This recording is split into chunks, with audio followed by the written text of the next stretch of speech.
നമ്മുടെ മാധ്യമങ്ങൾക്ക് എന്ത് പറ്റി എന്നുള്ളത് വളരെ ഗൗരവമായി ചർച്ച ചെയ്യേണ്ട സമയം കഴിഞ്ഞിരിക്കുകയാണ്. സുകുമാർ അഴീക്കോട് പറഞ്ഞതുപോലെ, സെബാസ്റ്റ്യൻ പോൾ പറയുന്ന പോലെ, സാനു മാഷ് പറഞ്ഞിട്ടുള്ളതുപോലെ, EMS പറഞ്ഞതുപോലെ നമ്മുടെ മാധ്യമങ്ങൾക്ക് ഒരുപാട് സെൻസർഷിപ്പും, ഒരു സെൻസർഷിപ്പ് എന്ന് പറഞ്ഞാൽ അതിനെ തടഞ്ഞു വെക്കണമെന്നല്ല, അടിയന്തരാവസ്ഥ കാലത്ത് സെൻസർഷിപ്പല്ല, വാർത്തകൾ കൊടുക്കുന്നതിൻ്റെ ആധികാരികതയും ആവശ്യമില്ലാത്ത പൊങ്കാലയിടലും ബഹളവും ഒക്കെ ചർച്ച ചെയ്യേണ്ട സമയമായി. നിങ്ങൾ ആലോചിച്ച് നോക്കൂ, നോർത്ത് ഇന്ത്യയിൽ എന്തുമാത്രം കേസുകളാണ് സംഭവിക്കുന്നത്.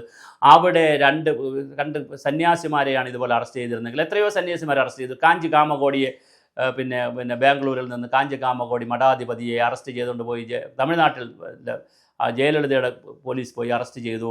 വലിയ വാർത്തയായി. പക്ഷേ ഇവിടെ ആരും പ്രതികരിച്ചില്ല. ഇവിടെ ഒരു ഹിന്ദു സംഘടനകൾ പോലും പ്രതികരിച്ചില്ല. കാരണം അത് തെറ്റ് ചെയ്തിട്ടുണ്ടെങ്കിൽ കോടതി തീരുമാനിക്കട്ടെ എന്ന് പറഞ്ഞ്.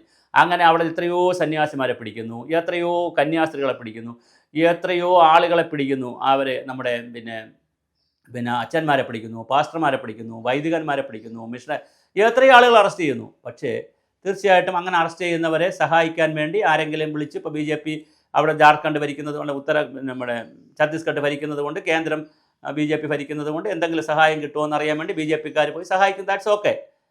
അത് ഒരു ഇപ്പോൾ BJP രണ്ടിടത്തും ഭരണത്തിലില്ലെങ്കിൽ BJPക്കാർ പോയാൽ വല്ലതും നടക്കുമോ? ഒന്നും നടക്കത്തില്ലല്ലോ. അങ്ങനെയുള്ളിടത്ത് കോൺഗ്രസും കമ്മ്യൂണിസ്റ്റുകാരും പോയിട്ട് വല്ലതും ചെയ്യാനുണ്ടോ? ഒന്നും ചെയ്യാനില്ല. ഒന്നും ചെയ്യാനില്ലെങ്കിലും നമ്മുടെ വെള്ളാപ്പള്ളി ചോദിച്ച പോലെ ഇതൊരു മഹായുദ്ധമാണോ നടക്കുന്നത്? അല്ലല്ലോ. വെള്ളാപ്പള്ളി വേറെയും ചോദിച്ചു, നമ്മുടെ ശിവഗിരി മഠത്തെ നേരത്തെ ആക്രമിച്ചു, ആരെങ്കിലും പ്രതിഷേധിച്ചോ? ഇവിടെ എന്തെല്ലാം ആക്രമണങ്ങൾ നടക്കുന്നു, എന്തെല്ലാം സംവിധാനങ്ങൾ നടക്കുന്നു, എത്ര കേസ് വരുന്നു. ഇത് തീർച്ചയായിട്ടും കന്യാസ്ത്രീകൾ നിരപരാധികളാണെങ്കിൽ അവർക്കെതിരെ കേസെടുത്തത് തന്നെ തെമ്മാടിത്തരമാണെന്ന് പറയുന്ന ആളാണ് ഞാൻ. ഒരിക്കലും ചെയ്യാൻ പാടില്ല. മതം മാറ്റവും മറ്റ് ബജറംഗദളോ ആരെങ്കിലും പറഞ്ഞു എന്ന് സമ്മർദ്ദത്തിൽപ്പെട്ട് കേസെടുക്കേണ്ട കാര്യമൊന്നുമില്ല. അവർക്ക് കൃത്യമായ രേഖകളുണ്ടെങ്കിൽ അവരെ പറഞ്ഞു വിടേണ്ടത് തന്നെയാണ്. പക്ഷേ എന്തായാലും അതെടുത്തു, കേസെടുത്തു. പക്ഷേ പിന്നെന്താ ചെയ്യേണ്ടത്? നിയമത്തിൻ്റെ വഴിക്ക് പോയി, കേസിൻ്റെ വഴിക്ക് പോയി വളരെ പെട്ടെന്ന് അവരെ ജാമ്യത്തിലിറക്കാൻ നല്ല വക്കീലിനെ വെച്ച് അവരെ ജാമ്യത്തിലിറക്കി പിന്നെ കേസ് പറയുക. അതാണ് എൻ്റെ ഒരു ജുഡീഷ്യൽ പ്രൊസീജിയർ. അതിന് പകരം നമ്മൾ കഴിഞ്ഞ ഒരാഴ്ചക്കാലം 25 മുതൽ ഇന്നലെ വരെ ചെയ്തത് എന്താണ്? സഹോദരൻ്റെ ബൈറ്റ് എടുക്കുന്നു, ഓരോരുത്തർ റീൽസ് എടുക്കുന്നു. ജോൺ ബ്രിട്ടാസ് എന്ന് കന്യാസ്ത്രീമാരുടെ ഇടയിൽ നിന്ന് തലയിങ്ങനെ മുട്ടനാട് മറ്റ് ആട്ടിൻകുട്ടികളുടെ ഇടയിൽ ചെന്നായി തലയിട്ടിരിക്കുമ്പോൾ ഇങ്ങനെ തലയിട്ട് ഫോട്ടോ എടുക്കുന്നു. അത് വൈറലാകുന്നു. ഇതാണ്ട യഥാർത്ഥ കമ്മ്യൂണിസ്റ്റ് എന്ന് പറയുന്നു. നിങ്ങൾ സൂക്ഷിച്ചോണം. ഈ കെട്ടിപ്പിടിക്കുന്നവരൊക്കെ മതത്തിനെതിരാണ്, ജാതിക്കെതിരാണ്, സകലതിനുമെതിരാണ്. ജാതവും മാതിയും പോട്ടെ, വിശ്വാസങ്ങൾക്കുമെതിരാണ്, ദൈവത്തിനുമെതിരാണ്. എന്നിട്ടും കെട്ടിപ്പിടിക്കുകയാണ്. അങ്ങനത്തെ വാർത്തകൾ. മധുരം കൊടുക്കുന്നു, ലഡ്ഡു കൊടുക്കുന്നു. ഇവിടെയുള്ള സകലവരും, ഇവിടെ ചാണ്ടി ഉമ്മനടക്കമുള്ള ആളുകൾ അങ്ങോട്ട് പോകുന്നു, ഭക്ഷണം കഴിക്കുന്നു, ഓടുന്നു, ചാടുന്നു. എന്താ സംഭവിച്ചത്? 2 കന്യാസ്ത്രീകളെ അറസ്റ്റ് ചെയ്തു. സംശയാസ്പദമായ സാഹചര്യത്തിലാണ് അറസ്റ്റ് ചെയ്യുന്നതെന്ന് പോലീസ് പറഞ്ഞു. സ്വാഭാവികമായിട്ട് അവരെ ജയിലിൽ വിട്ടു ഒരു കോടതി. ബാക്കി പ്രൊസീജിയർ ചെയ്യുകയല്ലേ വേണ്ടത്? പിന്നെ ഇവിടെ കന്യാസ്ത്രീകളോ അച്ഛന്മാരും ഒരു പ്രതിഷേധം നടത്തും, ദാറ്റ്സ് ഓക്കെ, പള്ളികളിലോ. കാരണം അവരുടെ 2 പേരെയാണ് പിടിച്ചിട്ടിരിക്കുന്നത്.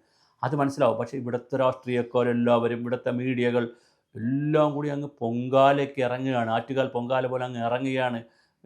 കൊണ്ടിയും പിടിച്ചങ്ങ് ഇറങ്ങുകയാണ്. എന്തൊക്കെയാണ് ഇവിടെ നടക്കുന്ന കഴിഞ്ഞ ഒരാഴ്ച കാലമായി. അതിനിടയിൽ ഇവിടെ പോക്സോ കേസുകൾ ഉണ്ടായി. 72 വയസ്സായ അച്ഛൻ, 72 വയസ്സായ അപ്പൂപ്പൻ 10ാം ക്ലാസ്സിൽ പഠിക്കുന്ന പെൺകുട്ടി ഗർഭിണിയാക്കി. മദ്രസ അധ്യാപകൻ 8ാം ക്ലാസ് വരെ ഗർഭിണിയാക്കി. ഇവിടെ കാമുകന് വിഷം കൊടുത്തു. ഒരുപാട് കാര്യങ്ങൾ. വെളിച്ചെണ്ണയ്ക്ക് വില കൂടി, ഇവിടുത്തെ സകല സാധനത്തിന് വില കൂടി. ഗവൺമെൻറ് നിഷ്ക്രിയമാണ്. ആമേഴിഞ്ഞാൻ തോടിൻ്റെ കഥ നമ്മൾ വേറെ വീഡിയോ ചെയ്തിട്ടുണ്ട്. അങ്ങനെ തുടങ്ങി ഒരു സിസ്റ്റം തന്നെ ഫെയിലിയറായി നീങ്ങുന്ന ഹാരിസ് ഡോക്ടർ അടക്കമുള്ള വിഷയങ്ങൾ ഇങ്ങനെ നിൽക്കുമ്പോഴാണ് നമ്മൾ അറുമാദിച്ചാഘോഷിച്ച് കൊണ്ടുപോകുന്നത്. ശരിക്കും വെള്ളാപ്പള്ളി നടേശൻ ചോദിക്കുന്നതും ശരിയല്ലേ? ഇവിടെ വല്ല യുദ്ധം ഉണ്ടായോ? എന്താണ് ഇവിടെ നടക്കുന്നത്? നിയമത്തിൻ്റെ ഇനിയിപ്പോൾ വെള്ളാപ്പള്ളി നടേശൻ തന്നെ മൈക്രോ ഫിനാൻസ് കേസുമായി ബന്ധപ്പെടുത്തി അവരുടെ കേസ് ഉടനെ തന്നെ പൂർത്തിയാക്കണം, 3 മാസത്തിനകത്ത് പൂർത്തിയാക്കണമെന്ന് ഹൈക്കോടതി പറഞ്ഞിരിക്കുകയാണ്. ഇനി അതിൻ്റെ പൂർത്തിയാക്കലിൻ്റെ ഭാഗമായി വെള്ളാപ്പള്ളി നടേശനെ മൊഴിയെടുക്കാൻ വിളിക്കുമ്പോൾ ഇതുപോലെ ആളുകൾ ബഹളം ഉണ്ടാക്കുമോ? കാര്യം സമുദായ നേതാവാണല്ലോ. ഹിന്ദുക്കളെല്ലാം കൂടി കിടന്ന് ബഹളം ഉണ്ടാക്കുകയോ അതിനെ സപ്പോർട്ട് ചെയ്യാൻ ക്രിസ്ത്യാനികളും മുസ്ലിങ്ങളും ഇറങ്ങുമോ? ഇതെന്തൊരു നാടാണ്!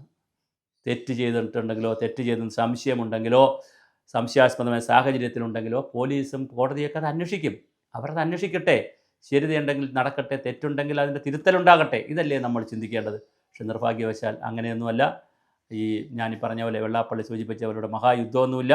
മൈക്രോ ഫിനാൻസ് കാര്യത്തിൽ ഇതിന് വെള്ളാപ്പള്ളിക്കെതിരെ കേസ് പൂർത്തിയാക്കാൻ വരുന്നതേ ഉള്ളൂ. അതിനിടയിൽ അതും ഇതുപോലെ വിവാദങ്ങളാകുമോ? തീർച്ചയായിട്ടും ഇന്ത്യയിൽ ഒരുപാട് കന്യാസ്ത്രീകളെയും ഒരുപാട് സന്യാസിമാരെയും മഠാധിപതികളെയും ഒക്കെ അറസ്റ്റ് ചെയ്യുന്നുണ്ട്, പള്ളിയിലച്ചന്മാരെയൊക്കെ. അതതിൻ്റെ മെരിറ്റിൽ കാണാൻ നമുക്ക് ഇനിയെങ്കിലും ശ്രമിക്കാം.